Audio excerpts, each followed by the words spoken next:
Hey everyone, it's Wingspan TT, the fourth best commentator on YouTube.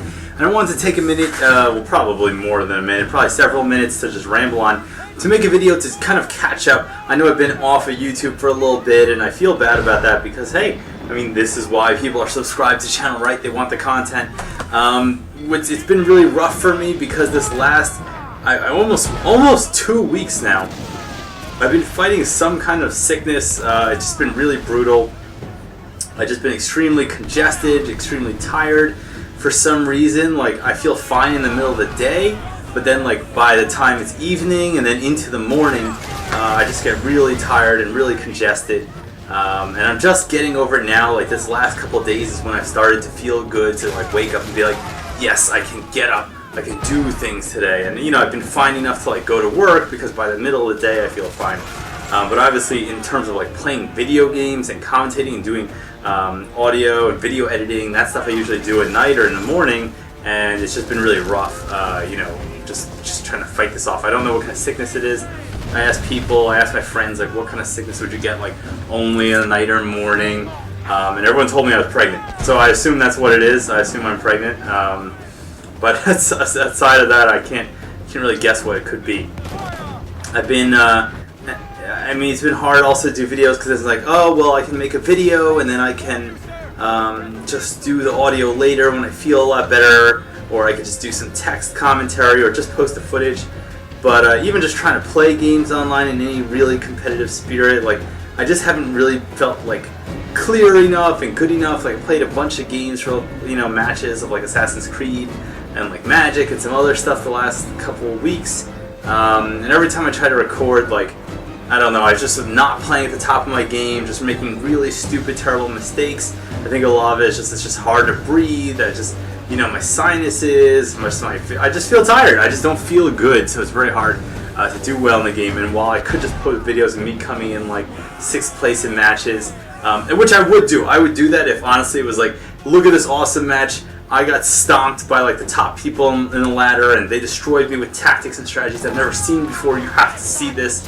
But if it's more like, oh, I pressed the wrong button. Oops, I forgot to load an ability set.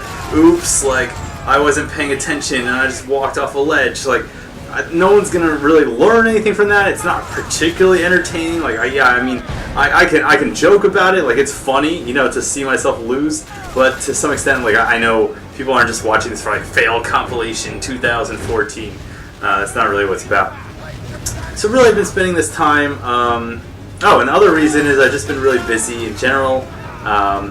Work's been busy. The whole Northeast over here, we've just been slammed with ice storms and stuff. So I spent a lot of time like shoveling and like helping friends and coworkers and family members and stuff out with snow stuff.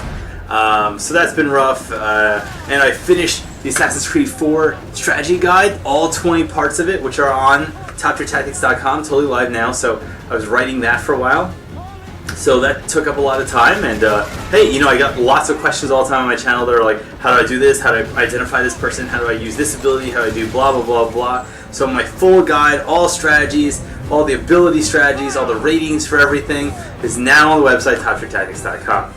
I've also been spending this time to, I don't know, go back and try to play some games or do some stuff that I don't normally like take the time to do, because normally it's like when I go to play games, I'm not really playing to relax. I'm like trying to get footage. I'm trying to like do something cool that I can get into a video and put together for people. But since I wasn't really feeling good enough to do that, I thought like I'll play some single player games.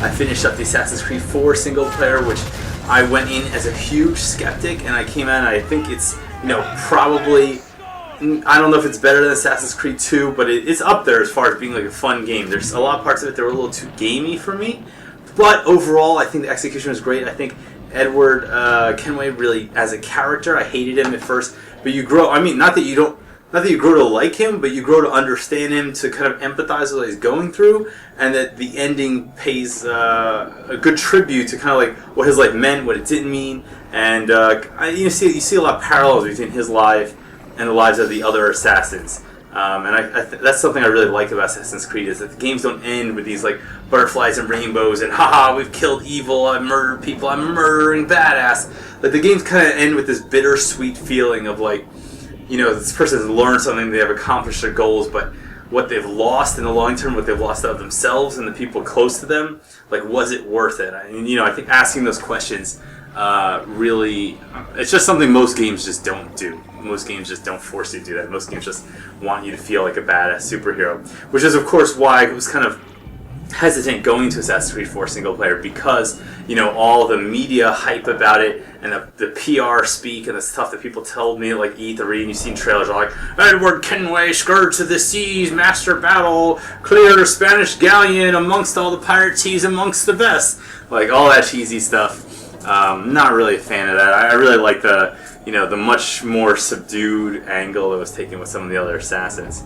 I also started playing some other games. I started playing Grid 2. You saw I posted one video on there. I do like racing games, although the lack of a cockpit mode in Grid 2 definitely kind of bothered me a little bit. I've been playing, Tomb Raider. The new Tomb Raider. I got that on Steam sale in December. And as you may know, if you've listened to or watched a lot of my videos before, I do like Tomb Raider. It was one of the first games I remember playing in the first, like, generation of 3D, quote-unquote 3D games back then. I remember buying Tomb Raider at Toys R Us for like $60 for Sega Saturn, which I can't even imagine how much money that was at the time. And, you know, the graphics were terrible, and Lara Croft had those, like, triangular boobs, and, like, you know, things that were supposed to be dinosaurs are coming at you, and they're probably made of, like, 12 polygons, but it was just, like, a magical game. You felt like the game world hated you. Like, everything in the game world only existed to kill you, and whenever you thought the game world was being nice to you, like you see a health pack or you see like an easy way out, like it was never easy, but you would try to go get some quarter health pack and you would lose half your health trying to get to it because you get attacked by a fucking bear or something like that.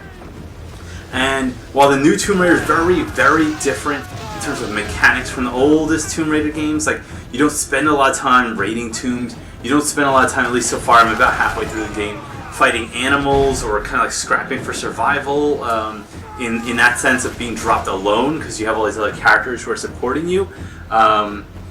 It does have the sense of it is the entire world against Lara Croft. It's like nature is against you, animals are against you, the map is against you, other people are against you, the fucking weather is against you, your own weapons and technology are breaking, like everything is against you, and it kind of gives you that sense of dread, like when you're playing the game, with some exceptions. There's some corny parts with other characters. There's some corny parts that are basically like, oh, let's play cover shooter Tomb Raider edition that don't really feel like a Tomb Raider game.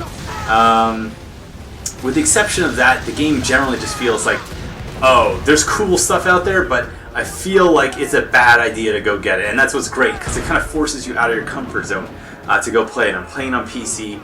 The graphics are really amazing. They're just really astounding. And there's a lot of QuickTime events, but personally I've always liked QuickTime events. I know most people hate QuickTime events, but that's another thing, going back to like, oh, well, I played Shenmue when it came out on Sega Dreamcast, and that game had so many QuickTime events, and that was a big deal back then. It was relatively new to have QuickTime events take up such a large percentage of the game, and I just fell in love with Shenmue, and in a way I kind of always associate QuickTime events with Shenmue, so I don't really have a bad association with them. And I think in real life, think about it, how often in real life do QuickTime events happen? In real life, you couldn't solve problems just by having like one action for attack and one action for jump and one action for duck and one action for like magic or something, right?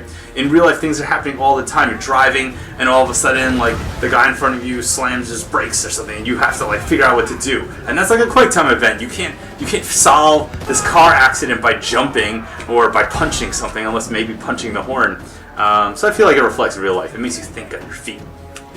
And then outside of that, I've just been trying to rest up a lot, feel better, and just try to figure out what I'm going to do, get back in the game, try to get back in the game a little bit, and work myself up to the wingspan TT everyone at home deserves. You deserve to see good footage, you deserve to have commentary that's not kind of like on the edge of me losing my voice. Yeah, so that's basically it. So everyone, thank you very much for watching.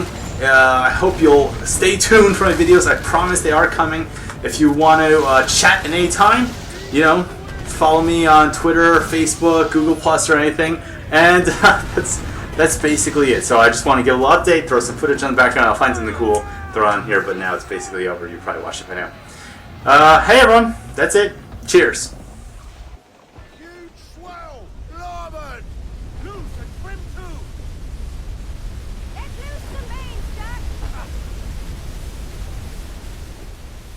Flatten yourselves!